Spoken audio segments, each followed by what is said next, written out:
Bom dia, boa tarde, boa noite, camaradas. Mais um vídeo do Marxismo Bárbaro. Meu nome é João Paulo e a gente está dando uma continuidade no curso, que vai ser um pouco longo, sobre arte militar, tá? Vou reforçar, eu não sou especialista na área, sou um curioso.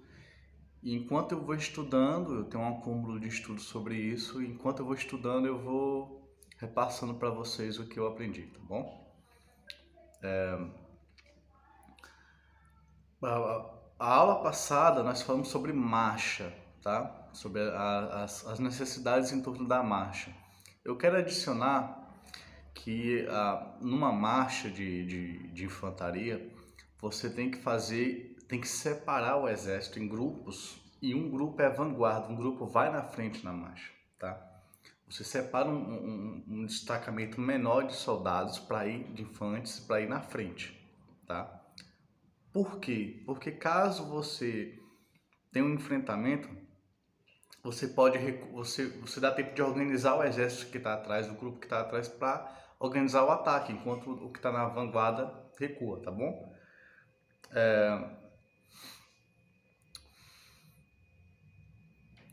Isso é uma questão assim básica, mas que generais, assim, dirigentes militares cometeram esse erro na guerra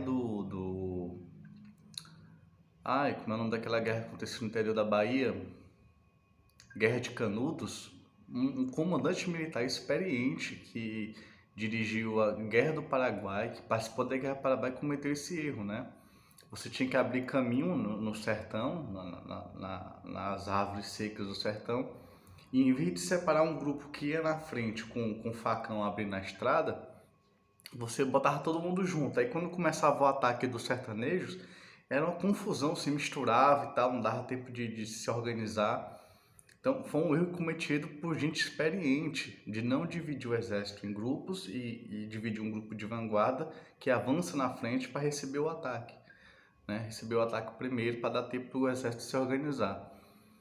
Esse erro foi cometido, não se fez isso nas primeiras batalhas da Guerra de Canudos, né? Você, em vez de botar um pessoal na frente abrindo a estrada e deixar um pessoal atrás para depois pegar só essa estrada e avançar sem se cansar, sem se desgastar, não, botar todo mundo para avançar junto. E isso desgastou o exército também, tá bom? Hoje nós vamos debater um pouco sobre marcha, que é o que eu acabei de falar, sobre abastecimento e sobre um tema importantíssimo, que é a importância da infantaria. A infantaria central para o exército. Assim, nós vamos debater isso, por que disso, por que tantos teóricos insistem. Clausewitz insiste isso, ai meu Deus do céu, qual é o nome do cara? Maquiavel insiste nisso, assim, todos os grandes teóricos, se não todos, quase todos, insistem na importância da infantaria sobre a artilharia, sobre outros comandos das forças militares, tá? Mas como na vez passada nós falamos da marcha e do alojamento, que é preciso um alojamento por soldados, e como alojar os soldados, nós temos que ver o abastecimento, tá? Antigamente, antes da Revolução Militar que aconteceu no século XIX, o século XIX mudou a forma de fazer guerra totalmente. Antes, assim, o exército tinha seus próprios meios de ter alimentos, de ter provisões, tá? De ter alimento para os cavalos, de ter alimento para os soldados. O exército tinha sua própria máquina de alimentação, suas próprias terras, seus próprios depósitos. Só que isso custava muito, isso era muito custoso no século XVIII, no século XVII. Isso era pesado, tá? Isso era pesado, isso custava muito e impedia que o exército fosse muito longe, porque ele tinha que ficar perto dos alimentos que ele mesmo produzia, que ele mesmo guardava. Ele não podia ficar muito longe dos alimentos. Então ele perdia mobilidade. Só que aí veio Bonaparte, né? O Bonaparte mudou tudo, tá? O que foi que ele fez? O Bonaparte disse: não vamos levar muito alimento para a guerra, né? Com a marcha do exército. Nós vamos em cada cidade pegar alimentos de cada cidade, de cada povoado, de cada localidade. Então o exército começou uma revolução nessa forma de abastecimento. Em vez de levar uma carga muito pesada de alimentos, o exército ia para uma cidade, se alimentava ali por 2, 3 dias e fazia a nova marcha, e na outra cidade se alimentava por 2, 3 dias, e assim ia por uma semana se fosse necessário. E assim ia, mudando de povoado em povoado, de cidade em cidade, se deslocando.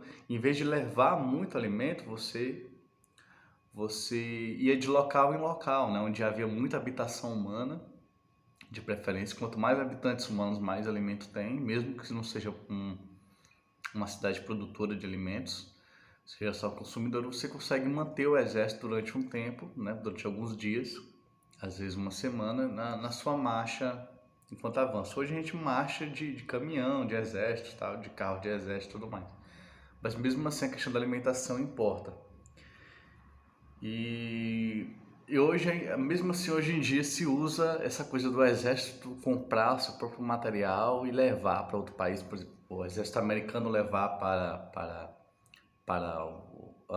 o Afeganistão, para o Iraque e tal. Mas veja que isso é uma despesa enorme, tá? Porque você está invadindo outro país, você está num país hostil. Então é uma despesa enorme para os exércitos invasores ter que carregar seus próprios alimentos. Quando a Alemanha nazista invadiu a União Soviética, eles avançaram muito no território da União Soviética, só que aí era difícil o transporte. Era muito longe o transporte de alimentos na invasão desse grande território que é a Rússia. O Clausewitz, inclusive, disse: ó, é impossível invadir a Rússia. Até hoje é impossível invadir a Rússia. Tipo assim, se você quer ganhar da Rússia, não aposte em invadir a Rússia, porque você não vai conseguir. E eu acho que até hoje isso é válido, né? Essa revolução que o Bonaparte fez, que é, em vez de levar os grandes cargas de alimentos, você ir pegando das cidades, foi ótimo e foi uma revolução mesmo. Mas a Rússia derrotou Bonaparte assim também, tá? Bonaparte, como ele não leva muitas provisões, não leva muitas, não levava o próprio abastecimento, ele se abastecia nas cidades, ou confiscando, ou comprando, ou combinando com o prefeito do local e tal, de forma organizada, ou soldados confiscam numa fazenda e tudo mais. Mas o que é que a Rússia vendo que não ia poder ganhar de frente com a França, foi o que ele fez com Bonaparte. Eles recuavam toda vez. Tinha uma cidade que a França ia invadir, o povo fugia para a cidade mais longe, queimava tudo, destruía tudo, envenenava a água, deixava impossível o exército francês se abastecer. Então eles envenenava a água, queimava o que podia queimar, destruía as casas e tudo mais, deixava uma terra arrasada e recuava. Aí o Bonaparte ia mais para frente, eles faziam a mesma coisa, deixavam a terra arrasada e recuava. E aí o Bonaparte foi avançando, avançando, avançando sem ter alimentação bastante, material bastante para manter o exército, os cavalos, os homens e tal, tá? Isso leva um problema de abastecimento até hoje. Assim, você tem que levar diesel, você tem que ter gasolina para poder invadir um país. Isso é difícil, né? Não é fácil, né? Qualquer coisa. Por isso que a gente vai estar no tempo da infantaria mais tarde. De qualquer forma, apesar caso se use essa tática de usar os alimentos da área onde o exército passa, mesmo se não levar grandes cargas, é bom levar uma carga para 3 dias, uma semana, tá? Pelo exército. E a carga e o soldado tem que ter na mochila alimento para 3 dias, pelo menos, né?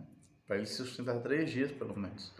É importante que o soldado tenha essa alimentação com ele e o exército tenha essa alimentação e tenha as provisões da cidade. Mas mesmo assim, em alguns casos, o exército vai ter que ter grandes redes de abastecimento, o que é uma complicação danada. Tá? Se puder evitar, é ótimo. Se puder se alimentar com alimento da região onde passa, é ótimo. Mas isso gera uma curiosidade, que aqui entra o conceito de energia, né? O Clausewitz diz que as guerras tendem a durar menos, exatamente porque esgotam os recursos da cidade, os recursos do país muito cedo, né? Ou do país que abastece o outro país muito cedo. Aí força uma negociação, força um acordo de paz, porque a guerra não pode durar tanto, é difícil uma guerra durar tanto, segundo Clausewitz, porque esgota os recursos, porque os recursos têm dificuldade de se renovarem, tá? Então a guerra não dura 30 anos, 100 anos assim com facilidade. Você tem a guerra do Afeganistão que durou 20 anos e foi uma despesa colossal para os Estados Unidos, né? Foi uma despesa colossal. Mais de $1 trilhão, por exemplo, tá? Então você tem isso. O exército pode ter um sistema de provisões, mas isso é uma despesa muito grande. É melhor pegar do local por onde ele passa. Os métodos podem ser em combinação com o governo local, ou pode ser por confisco forçado, confisco de soldados. Mas de qualquer forma, o exército e o soldado tem que ter alimento para 3 dias, tá? 3 dias na mochila do soldado e mais uma alimentação para 3 dias do exército total, tá bom? Agora vamos para a questão da infantaria. Por que é tão importante manter um grande exército de soldados, tá? Lembre que o Exército Vermelho tinha 5 milhões de soldados no auge, né, da União Soviética. O Trotsky dizia que o Exército Vermelho podia ser o mais poderoso do mundo e da história. E ele não dizia isso à toa, porque a infantaria é importante, os soldados são importantes para o peso de um exército, tá? O Maquiavel, ele diz o seguinte, ele usa a questão dos guerreiros de cavalo, né? A cavalo, né? Ele diz que os cavaleiros não podem se mover pelos escombros, pela cidade, como os soldados podem fazer isso, como os infantes fazem. Então a infantaria tem mais inteligência e tem mais mobilidade, tá? Tem mais inteligência e mais mobilidade. E é menos custoso ao exército, tá? Por exemplo, um cavalo ou um tanque, ele tem que ser mantido. Ele tem que ser mantido e isso é caro. Isso nem sempre tem os recursos necessários. Eu estou usando o exemplo da guerra antiga e da guerra atual, tá? Hoje em dia, um tanque de guerra que é caríssimo, ele pode por arma semi-caseira ser destruído. Não é nem destruído. Ele pode não funcionar, não ter o funcionamento que ele deveria ter por causa de armas semi-caseiras dos inimigos, por armas baratas dos inimigos. Então um tanque tem um peso, tem uma importância, mas ele não, tem problemas de mobilidade e tem problemas de custo. O custo é muito alto, tá? Já um exército focado em soldados não tem essa mesma despesa e tem umas vantagens que só os soldados podem dar, tá?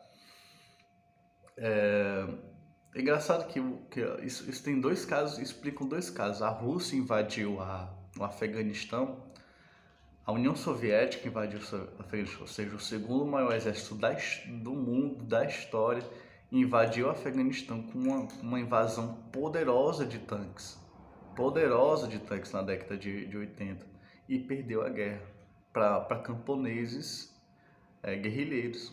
Perdeu a guerra para camponeses guerrilheiros. E um dos motivos é porque os afegãos apostaram na infantaria e o Exército Vermelho apostou na artilharia, nos tanques e tudo mais, tá bom? Então, assim, o outro exemplo é a guerra do Vietnã. A guerra do Vietnã, a aposta foi dos soldados na guerrilha dos rebeldes. E os Estados Unidos apostou na maquinaria, tá? Apostou em helicóptero, ele inaugurou ali a guerra com helicóptero e tudo mais, e perdeu a guerra, tá? E, então tem tanto Clausewitz quanto Maquiavel diz assim, ó, foca nos soldados, na infantaria, não foca nas armas pesadas e tudo mais, apesar de eles serem importantes também, são auxiliares, mas não são o principal. Um dos motivos, o Trotsky venceu uma guerra contra 14 exércitos imperialistas, por quê? Porque apostou nos soldados, na infantaria, 5 milhões de soldados. 5 milhões de soldados, e aí venceu a guerra, tá? E outra coisa que acho que vale a pena dizer aqui, nessa questão de apostar na infantaria,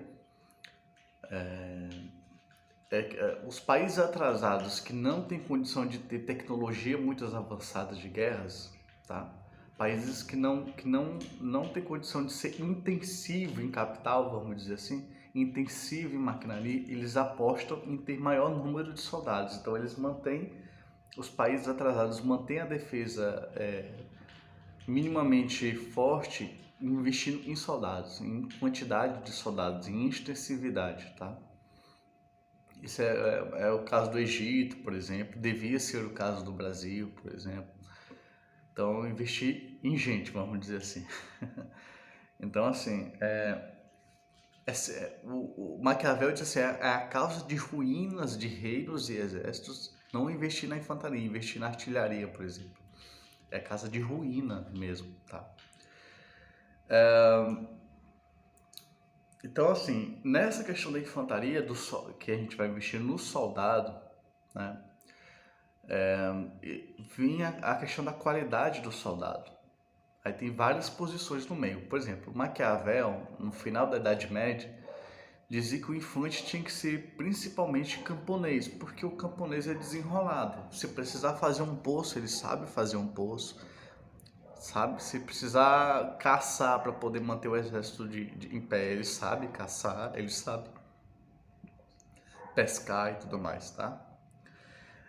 Isso é a posição do Maquiavel. Engels, falando da mesma época do Maquiavel, ele fala das revoluções burguesas na Alemanha e na Itália, que foram prematuras, foram antes da hora, foram revoluções cedo demais. E um dos problemas dessas revoluções, que ele diz que era o material humano, não é a causa central da derrota, mas que o material humano tinha muito lumpen. Lumpen é vagabundo, é ladrão, é mendigo nos exércitos revolucionários, tá?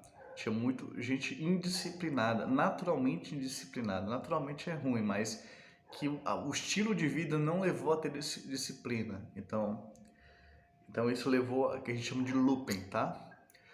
É um como se fosse uma classe social, tá? Então, assim, e isso dificultou a vitória desses exércitos. Então, Trotsky teve muita assim, paciência em selecionar o material humano na formação do Exército Vermelho. Ele, antes de fazer a chamada obrigatória ao Exército, né, a convocatória obrigatória de participação do Exército para os maiores de idade, ele fez uma convocação voluntária, só que só de operários. Assim, ó, se você é operário, você está convidado a fazer parte da primeira geração do Exército Vermelho, o primeiro grupo do Exército Vermelho. E muitos operários se voluntariaram de forma voluntária, foram participar do Exército Vermelho para defender a Revolução. Essa primeira camada, o Trotsky fez questão que fosse operário, que esses primeiros soldados formados fossem operários, por causa da base social. Não só porque os operários têm a disciplina, mas porque eles têm desejo que a revolução dê certo. Então, na segunda etapa do Exército Vermelho, o Trotsky disse assim, ó, agora vamos fazer o chamamento obrigatório de alistamento no Exército, que só podem ter dois tipos de pessoas, operários e camponeses que não exploram outros camponeses, ou seja, ele está selecionando o material humano dos soldados. Os soldados só poderiam ser ou operários ou camponeses pobres, tá? Que não exploram os camponeses. A gente lembra que a Revolução Russa fez uma reforma agrária, né? Então, assim, você fragmentou as terras em pequenas terras e o camponês não explorava outras pessoas, ele explorava ele mesmo. Então, assim, é muito importante na questão da infantaria, embora a infantaria seja vital para a vitória de um exército, muitas vezes seja vital, às vezes seja a diferença entre a derrota e a vitória, seja investir mais na infantaria do que na artilharia, você tem que selecionar um bom material humano para a infantaria, tá? Para a infantaria. E hoje seriam somente operários, trabalhadores mais que ganham pouco e tudo mais, como material humano, porque tem mais disciplina, porque tem desejo que as coisas deem certo, tem mais tolerância à frustração, entendeu? a situações difíceis e tudo mais. Um pequeno empresário não seria um interesse no exército revolucionário, entendeu? Por causa da composição social dele, dos interesses dele, ia conflitar com os interesses da revolução, tá? Então, o material humano da infantaria é importantíssimo. O Bonaparte investiu pesado na infantaria. E muitas vezes, gente, parece simplório, parece simples, mas um exército ganha às vezes por quantidade mesmo, tá? Às vezes uma quantidade maior de soldados compensa a qualidade menor dos soldados. Então, assim, se você tem 60 mil, você tem muita chance de ganhar de um exército de 20 mil homens, tá?